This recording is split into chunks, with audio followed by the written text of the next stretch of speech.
মনের মতো স্বামী পাওয়া ভাগ্যের বিষয়। আমার স্বামী মাসের প্রথমে তার বেতনের সব টাকা আমার হাতে তুলে দিলেও তার এক পয়সা খরচ করার অধিকার আমার ছিল না। কোনো জিনিসের প্রয়োজন হলেও নিজেই কিনে এনে দিত। তবুও আমার হাতে টাকা খরচ করতে দিত না। মাসের শেষে কড়ায় গণ্ডায় সব হিসাব বুঝে নিত। এসব নিয়ে আমার অবশ্য তেমন সমস্যা ছিল না। ভালো মানুষের তকমাটা পেতে গেলে চোখ থাকতে অন্ধ আর মুখ থাকতে বোবা সাজতে হয়। কালভদ্রে নিজের কাছে খারাপ লাগলেও কখনো মুখ ফুটে কারো কাছে বলিনি। গতকালই আমার ভাই কল দিয়ে বলল, আপু 1,000 টাকা দিতে পারবি? আমার কলেজে লাগবে। মা আব্বু বাকি সব জোগাড় করতে পারলেও 1,000 টাকা কারো কাছে পায়নি। শেষ ভরসা হিসেবে তোকে কল দিলাম।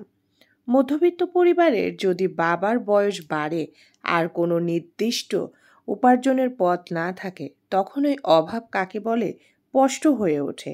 আমার ভাইটা সবে কলেজে ভর্তি হবে। কমপক্ষে 5,000 টাকা তো লাগবেই। সবই আমি বুঝতে পারি, কিন্তু কিছু করার উপায় নেই। আমার নিজের কাছে 500 টাকার মতো আছে। বেশ কয়েক মাস ধরেই জমা পড়ে আছে ডায়েরির পাতার ভাঁজে। বাকি টাকাটা আমার ওর কাছেই চাওয়া ছাড়া অন্য কোনো উপায় নেই। সকালে খাওয়ার সময় স্বামীকে বললাম, আমাকে 500 টাকা দিবে? এত টাকা দিয়ে তুমি কি করবে? আসলে ভাইয়ের ভর্তি হতে লাগবে, তুমি দিলে অনেক উপকার হতো। কেন, তোমার বাপ মা সব মরে গেছে নাকি যে তোমার ভাইয়ের কলেজের টাকা আমার দেওয়া লাগবে? মাসের শেষ 500 টাকার মানে তুমি বোঝো? তো টাকা রোজগার করতে কেমন লাগে তা তুমি ঘরে বসে বুঝবে কি করে? আমার কাছে কোনো টাকা পয়সা নেই। মাসের শেষে যে টাকা হাতে থাকে না, এটা আমিও বেশ ভালো করেই বুঝতে পারি। তবে আমার স্বামীর দেওয়া উত্তরটা কেন জানি কানে বেজে চলছে। কলেজে ভর্তি হওয়া যে 500 টাকায় হয় না, তা আমার স্বামীকে আলাদাভাবে বলে দেওয়ার দরকার হবে না।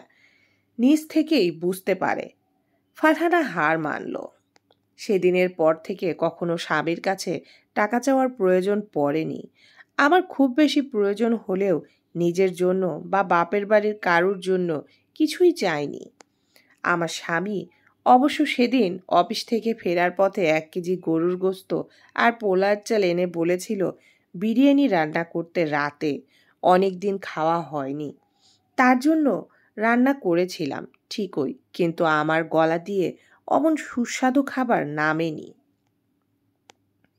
পরদিন আমার ভাই এসেছিল অনেক আশা করে। বিয়ের আগে কয়েকটা টিউশনি করাতাম, তখন বোনের কাছে কিছু আবদার করলে পাওয়া যেত। কখনো হতাশ হতে হয়নি।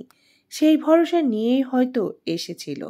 তার বোন এখন অন্য কারোর বউ, সে যে আর অবিবাহিত নেই, তাদের পরিবারের সদস্য নেই। সমাজের মতে বিয়ের পরে মেয়েদের স্বামী সন্তানরাই সব।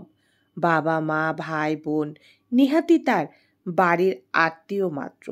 যুগ যুগ ধরে চলে আসা এই নিয়মের বাইরে যাওয়ার অধিকার হয়তো কোনো মেয়েরই নেই। অনেক সময় আবার কেউ কেউ অতিরিক্ত ভাগ্যবতী বলেই এই নিয়ম তাদের স্পর্শ করতে পারে না। তাদের ব্যাপার হয়তো আলাদা। ছোটবেলায় খালামণি একজোড়া নূপুর বানিয়ে দিয়েছিল আমায়। তেমন পায়ে দেওয়া হয় না। সেই নূপুর জোড়ায় ভাইয়ের হাতে তুলে দিয়ে বলেছিলাম, মাসের শেষ তোর দুলাভাইয়ের কাছে টাকা নেই, এই জোড়া বিক্রি করে দে। আমি তো এসব পড়ি না। ভাই হাত পেতে নূপুর জোড়া নিয়েছিল বটে, তবে তার চোখের পানিটা আড়াল করতে পারেনি। খাবার টেবিল থেকে রাতে বেঁচে যাওয়া অবশিষ্ট বিরিয়ানির সুবাস হয়তো তাকে বুঝিয়ে দিয়েছিল তার বোনের জীবনের বাস্তব কিছু অংশ।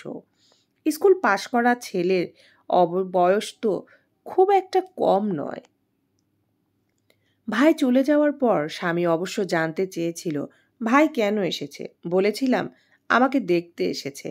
আমার কাছে থাকা তার বেতনের অবশিষ্ট টাকাগুলো গুনতে গুনতে বলেছিল, তা ওকে খাইয়ে যেতে বলতেন না কেন? শালাবাবুর তো বিরিয়ানি অনেক পছন্দের। আমি শুধু উত্তরে মুচকি হেসেছিলাম।